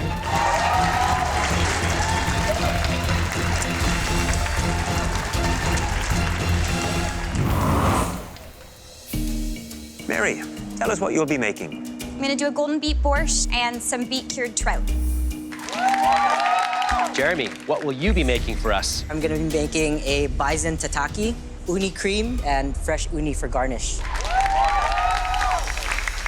You will now have 45 minutes to transform those great ideas into beautiful appetizers. Throughout this competition, Jeremy and I have worked so well together, but now we are in the finale against each other, and I need to beat him.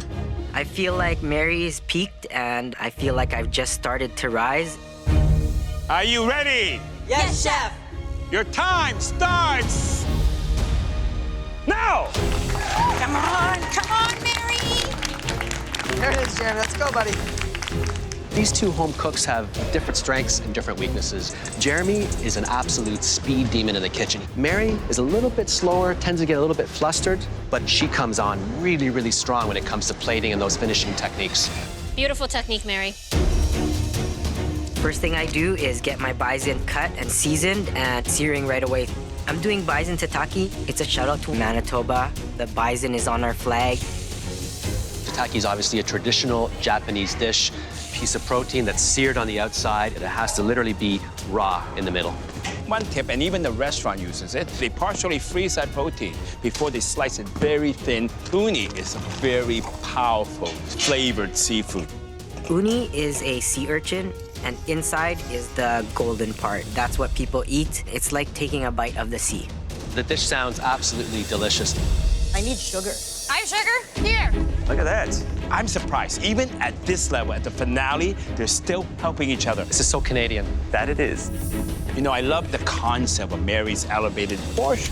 Borscht is typically a hearty red beet soup, but I'm making golden beet borscht. Mary's a master at taking classic traditional food ideas and elevating them and giving them a little bit of a twist. I'm also making beet cured trout.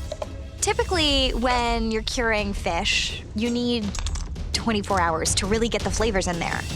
I don't have that. So I need to juice the beets and really bump up the flavor in the marinade.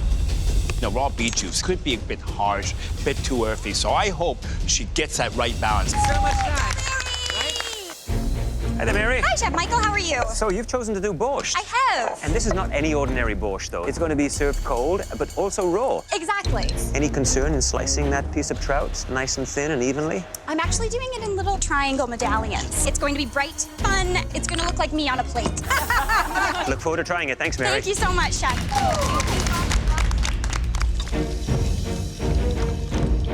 Jeremy, how you feeling? I'm feeling good. I got most of my components on the go. This is gonna open last minute. Fresh unis. Fresh live sea urchin. Those are beautiful. So where are you at with your bison right now? My bison is already seared and it's chilling, so it gets a bit stiff, so I can make nice thin slices of it. This right here, Chef, is one of my favorite sauces to make. I love tataki sauce. Taste it.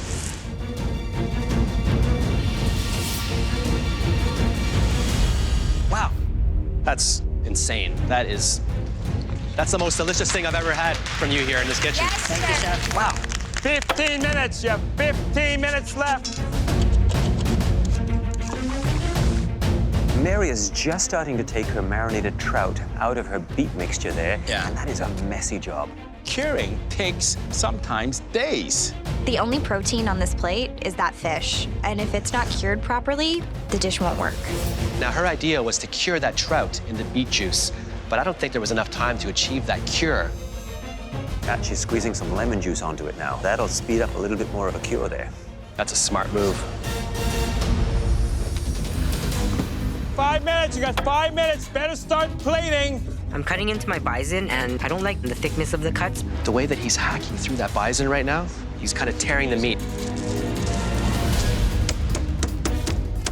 Jeremy's actually pounding it to make sure that he has that even thickness right around. Well, that's a good comeback. But he hasn't even opened those live sea urchin yet. They take a while to process. This is the opening to my menu. Everything needs to be perfect on it. Oh, look at that pretty color. 3 minutes, you have 3 minutes left, come on! Look at Jeremy, I don't see those live sea urchins. How is he gonna pull this off? Here we go, here we go. He's about to open up his sea urchins. Wow.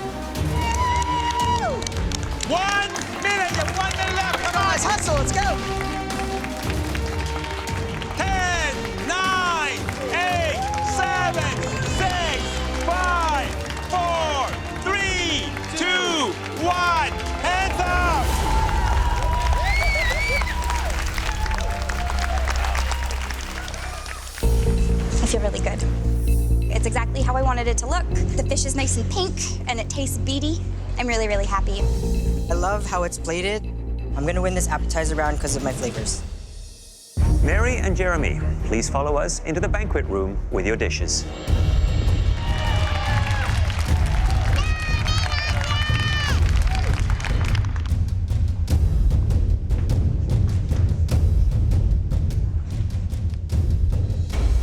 Mary, please bring your dish forward. This tasting is so different than any I've done before. First off, there's a table. The judges are sitting in front of me. This is super terrifying and legit. I did a take on borscht. There's little pillows of a horseradish goat cheese, beet cured trout, and caraway breadcrumb. I suggest we all dig in.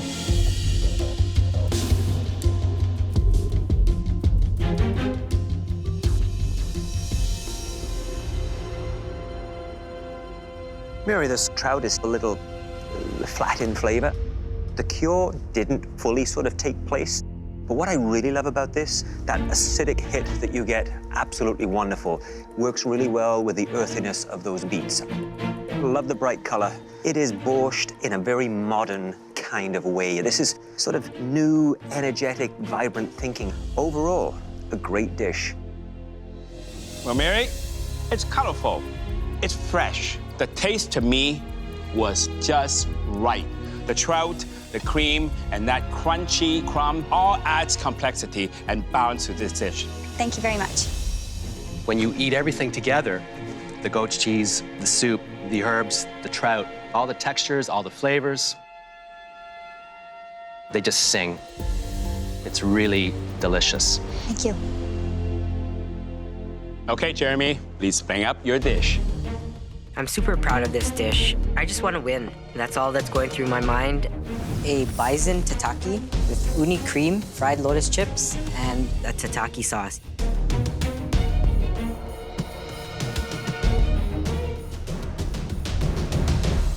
Jeremy, the meat could be a little bit more unified in the way you cut it. You know, one of the pieces here is very thin. This one's a little bit thicker.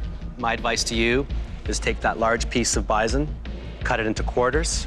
They chill faster, and when you cut them, they're very easy to cut opposed to having one large piece. But other than that, the thought process behind this dish is really that of a very accomplished chef. Complex, delightful. It's really fantastic. Thank you. Jeremy, there are so many things on this dish. Textures and taste that you discover as you start eating. The creaminess of the uni, that adds that wonderful backbone of rich flavor to that bison. These are wonderful flavors that come together beautifully on a plate like this. Thank you. Jeremy, this is by far your most creative dish. The combinations, the complexity, the texture, it's like Asia meets Manitoba. Thank you, Chef. Now we need a few moments to discuss in private. Please head back to the kitchen and prepare for round 2. Thank you. Wow, I was blown away by both their dishes. They had flaws here and there. With all things considered, it's even Steven. Which one would you line up for, though, Michael? Mary's dish or Jeremy's dish? I'd line up with Jeremy's dish. Really? You know, when you tried all of Mary's components together in one spoon, it was absolutely delicious. Jeremy's flavors were really solid. They were interesting, unique, lots of great texture. The whole dish won me over. You know, I just cannot make up my mind. If they cook like this, I can't wait till the next 2 dishes. The score right now in my mind is 1-0 for me. I really don't know who took this. I just need to bring my game, and I'm ready. Mary and Jeremy, you both served as show-stopping appetizers. But there are 2 more dishes to go. Jeremy, what will you be making for your entree? I'm gonna be doing my take on a sushi boat.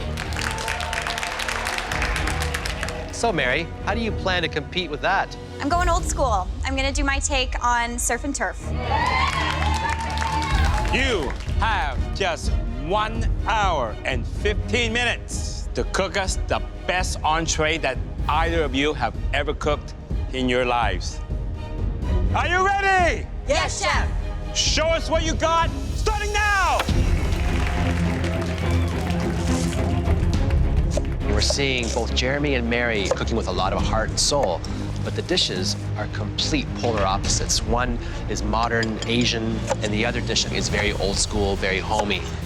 I don't eat meat, so surf and turf, it's definitely a risk. But I came here to take risks and win MasterChef Canada.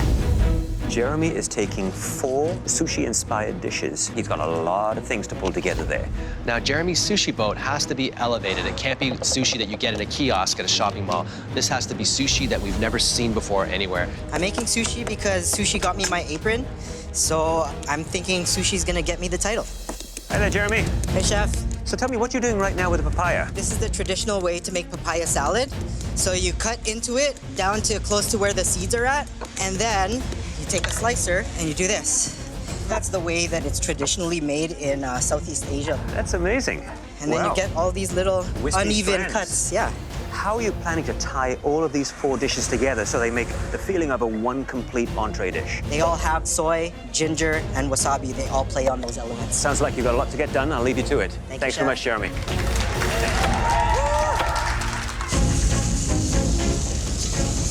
Mary has been so good with meat, I sometimes forget she's a vegetarian. When I'm cooking meat, I need to go by eye and smell and feel. This pressure is insane.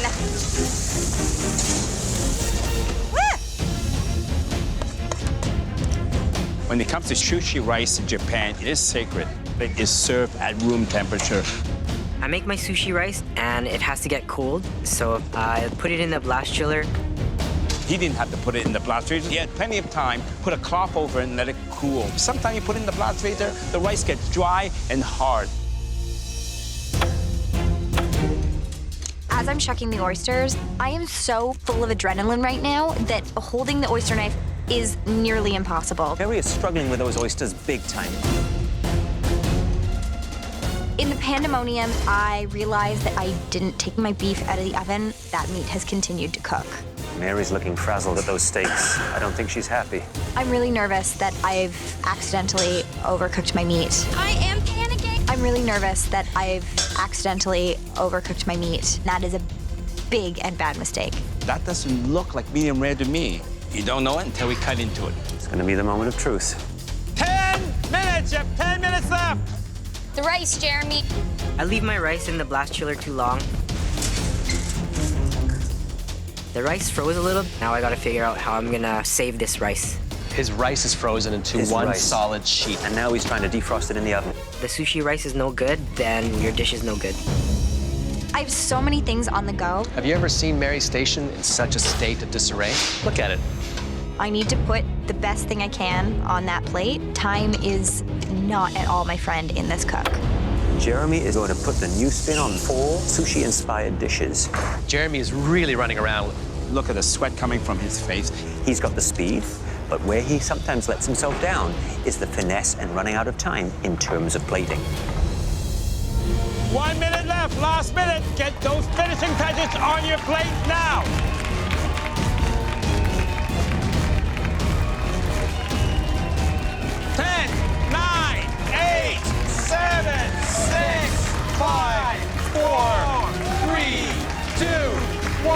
Hands up! Great job, guys. Good job, babe. Good job. I feel good. I didn't think I was gonna get everything on the plate, but I pulled it off. I'm really worried that my meat is over. I really don't want it above medium.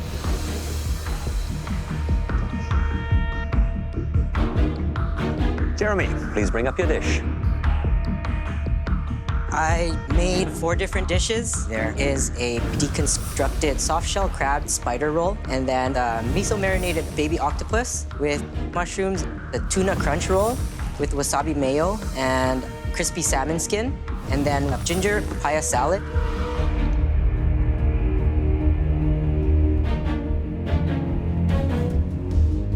Well, you know, Jeremy, I was a little bit worried about the rice because you had it in the blast chiller and you had it in the oven. But you know something? The rice, to me, was perfect. I eat sushi in some of the best restaurants in Asia. This is restaurant quality. Just absolutely creative and delicious. Thank you, Chef. Jeremy, this is a feast for one's eyes. And I know that you have been challenged at times with plating. You'd never know that looking at these 4 dishes. The tuna roll, very clean, very well executed. The soft shell crab, cooked beautiful and crisp. The dish that for me fell a little flat was the papaya salad. I'm looking for a little sweetness in it to make it sing for me. Otherwise, a really great job. You should be very proud of yourself. Thank you, Chef. So Jeremy, here you have 4 very different things happening on one plate, opposed to having one composed main course that's very focused. You give yourself now 4 different ways to be criticized. You know that. The standout dish for me was the octopus with the mushrooms. You could have just served one dish, and it could have been that dish right there. That's my advice to you is focus. You need to focus more. But overall, very ambitious and very delicious. Thank you, Chef. Mary, please bring yours up. So this is my take on surf and turf. It's a seared beef tenderloin with fried oysters and an arugula and sea asparagus pesto.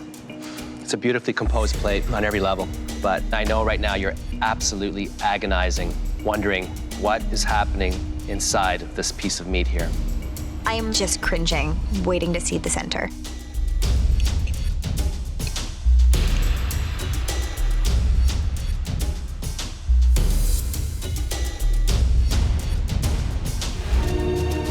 Perfect medium.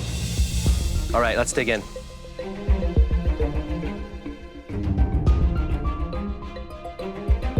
Mary, the ingredients that you chose to put on this dish, I think were well thought out. They work together, and it's a fun play on surf and turf. The oyster, briny, salty, added that wonderful savory pop. A lovely, thoughtful, excellently executed dish. Thank you. Mary, each individual component was perfect. The leek onion ring, I mean, that is genius. The pesto, sea asparagus, something very unique and something I would be proud to serve in my restaurant. Thanks very much. You know, Mary, I think you found your niche. Taking the old school and bringing it to the new school.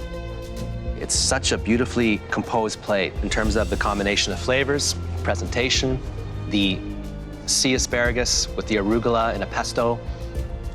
That's the first time I've ever had those 2 together, and they work brilliantly. It's pretty outstanding. It really is. Thank you. We need a moment to discuss. Thank you. Thank you, chefs. Mary's dish was very close to perfect. Jeremy, his 4 individual plates, I was just blown away by the caliber of his presentation, the variety and complexity of the dishes.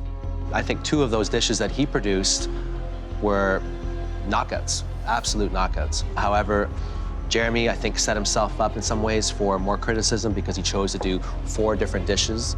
Mary chose 1 dish, which I think she nailed on every level. I hope we're gonna get more clarity in the dessert round. I hope so too. We have to.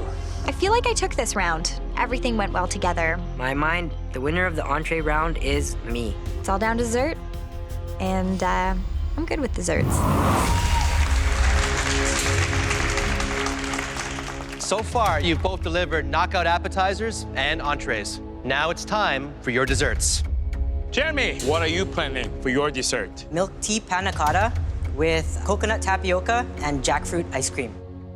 My inspiration for this is my mom. She cooked with all of these flavors. Jackfruit was her favorite. What about you, Mary? What's the dish that you're going to make? A blueberry financier with a buttermilk corn ice cream.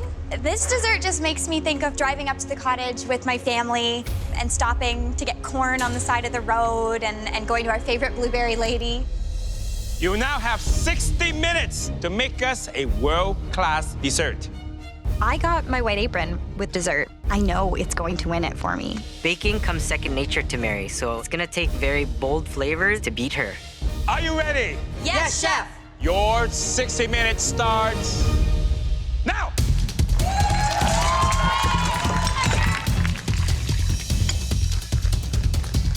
Right now I'm working on my financier, getting the dry ingredients all ready. It's like a pound cake. It's a little bit lighter. There's egg whites that are folded into it. She's pairing that with blueberries and a corn ice cream. I think this sounds actually very intelligent. Corn and blueberries just kind of make sense to me. They both grow at similar times, so Mother Nature wants them to be eaten together. Jeremy, on the other hand, he's doing something that I think sounds really quite adventurous. I'm making a milk tea panna cotta and a jackfruit ice cream. Panna cotta. It essentially means cooked cream, so you have to warm up your cream base, flavor it, add gelatin to the warm panna cotta mixture. You then need to strain it, and then it has to set and chill. Jeremy, Hi, Chef. do you feel like the underdog in the dessert competition? I've always felt like the underdog, especially when it came to baking, but more so now that I'm going up against Mary. This is beautiful. Look at that. Fresh jackfruit. You are really cooking with the Philippines in mind and your mother in mind. Yes, Incredible. all these flavors, every single component on this dish reminds me of her. Good luck. Thank you. Mary, Hello. how you doing? Are you feeling confident? I am feeling confident. I'm confident with my flavors. It's gonna be tasty and different. How do you feel about what Jeremy's doing? His dessert sounds incredible. It does sound incredible, and it's a lot of flavors I've never worked with before. He has a beautiful, beautiful palette. I'm gonna have to run to the blast chiller, I'm sorry. No problem. Don't drop it. I'm worried about this. She's got to get here fast. That's going to burn. Are you concerned about this at all? No, this is actually doing exactly what I wanted to do. Okay, good. You had me worried for a second. This is just cream with a bit of sugar and salt, and I'm cooking the heck out of it. It's a brown butter crumb to go under my ice cream. It's really tasty, trust me. How close do you think this competition is right now? Super close. Super close. Like super close. And I am feeling it. I'm going to let you focus on your dessert. Thank you. 5 minutes, you have 5 minutes left. Better start plating. The whole competition is riding on this dessert. Look what Jeremy's doing. He's layering flavor after flavor after flavor. That's going to be exciting to eat. Running to get the ice cream. The galleries are looking in amazement right now. They must be really jealous because we get to eat this and they don't. 1 minute! You have 1 minute left! Come on, 1 minute! Come on, guys! 4 minutes!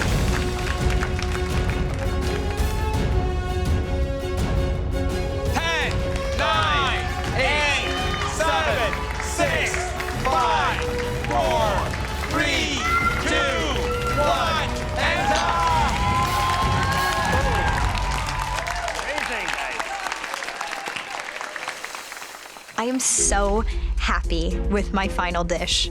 This dessert is beautiful, and it's exactly how I wanted it to look. I've never plated a dessert this beautiful before. This dessert shows how far I've come. Jeremy, please bring up your dishes. Milk tea panna cotta. On top is a coconut tapioca, topped with fried plantains with a jackfruit ice cream. Well, Jeremy, I think you've created something that is completely and utterly original. So let's dig in.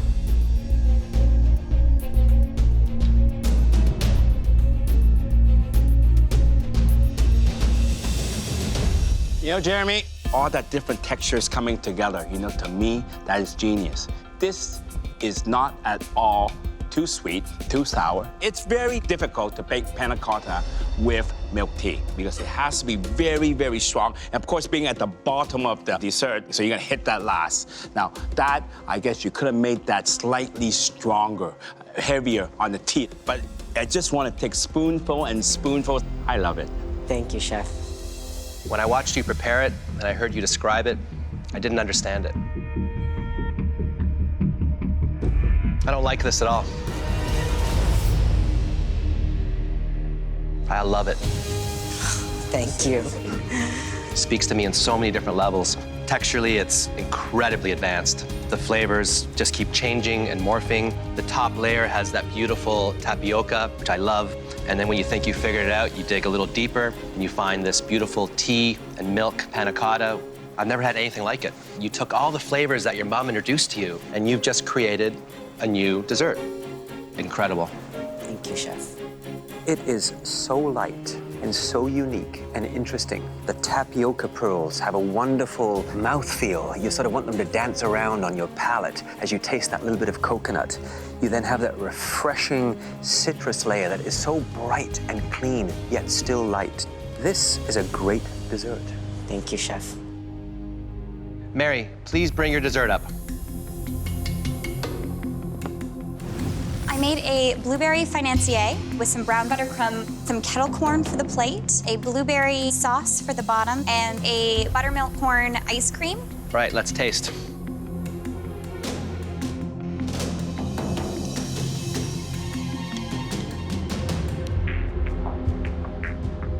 You know, Mary, the sophistication, really appeals to the professional side of me. But that popcorn, I want to dive in like a kid. All the flavors, they all come together. I can taste the corn, I can taste the maple syrup, the crunchiness, the different textures. So everything in this plate works. Thank you so much, Chef. Mary, this is truly a lovely little dessert. The actual cake itself has a sort of a humble quality to it, but with your presentation, you've been able to elevate it. The panancia cake has a little bit of a lemony touch to it. It has a little bit of that cornmeal, which adds a nice little texture crunch to it. Beautiful blueberries in there. Wonderful, absolutely wonderful. Thank you. Everything works so well together. The corn ice cream is incredibly intense. I like the way you reinforced the theme of the corn ice cream with popcorn. It feels like a road trip, going up to your cottage, stopping off, picking up some blueberries, grabbing some corn. Amazing. In fact, I'd love to have it on my menu at my restaurant. I think it's playful, it's intelligent, it's all those things you want in a dessert. Thank you so much. You both prepared absolutely stunning 3-course meals, and you've made choosing a winner a near-on impossible task. But tonight, one of you will become Canada's next Master Chef, and we need to decide who that's going to be. So please head back to the kitchen. Thank you, guys. Thank you, chefs. Thank you. We find ourselves in a very difficult situation because this is the closest competition we have ever seen. This was about the entire process, but they were both very good, very creative, very innovative. So I'm torn right now. I think without doubt, it is the toughest. Jeremy started off with the bison tataki, and then that modern sushi bowl. And then finally, that beautiful comfort dessert with all those southeastern tropical flavors with memories of his mother. My menu may be a little ambitious, but you gotta reach for the stars. The title is gonna be mine. I think I deserve it, and I think I've proved it. Mary took us on a Canadian road trip. She started off with an elevated take on borscht, which was delicious. And then she moved into a beautiful take on surf and turf, served with crispy oysters, crispy leeks, that potato and onion puree. And then she moved into that beautiful blueberry and corn dessert. I'm going to win this because I know my flavors and I finally have a clear culinary voice. It's a teeter-totter, a couple of missteps in each course. If you had to eat one of those 3-course meals, again, which one would it be? Mary or Jeremy? If I could pick both, I would.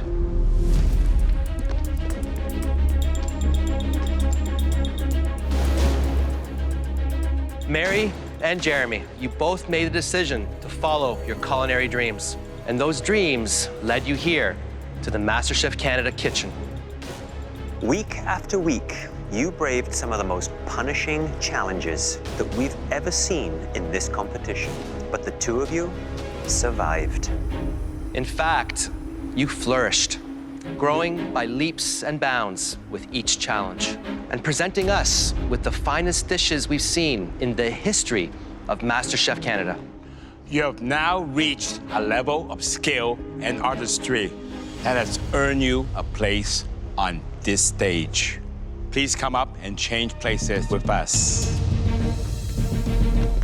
Winning today would be just the beginning. The MasterChef Canada title would change my whole life. I want this so badly. Winning this would be so amazing. Tonight, you both took us on a flavor journey that honored your cultural backgrounds and your families. Every course demonstrated that both of you cook with skill and heart. The three of us struggled to reach a consensus. Unfortunately, only one of you could win $100,000, this trophy, and the life-changing MasterChef Canada title.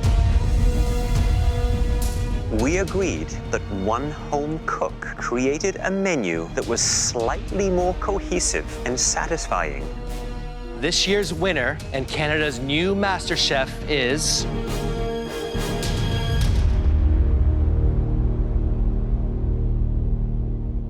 Mary.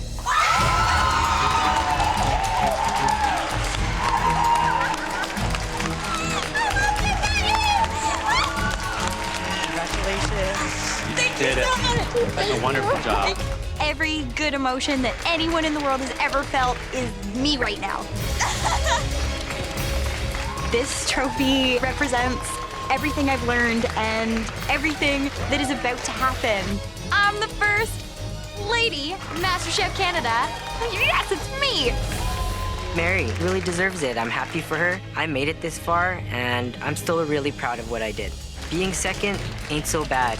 Oh my God. I know my dad is watching me, and I know that he's here with me. And I know he's proud.